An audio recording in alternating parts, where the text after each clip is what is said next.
Zobacz, jaki stan świadomości jest twojej córki, która kiedyś będzie mamą najprawdopodobniej. W jakim stanie świadomości przyjdą następne dusze, wybierając sobie taką mamę.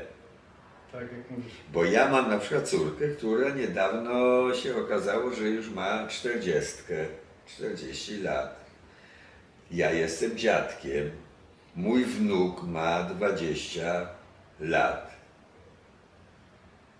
On już jest inaczej wychowywany, bo moja córa była inaczej wychowywana. On mi zadaje pytania, których ja na pewno nie zadawałbym nawet mojemu ojcu, który był lekarzem, mając 20 lat. Bo mając 20 lat, to ja chodziłem na konkursy i wygrywałem, nagrodę, bo dobrze tańczyłem rock'n'rolla na przykład. I znałem na pamięć życiory z Elvisa.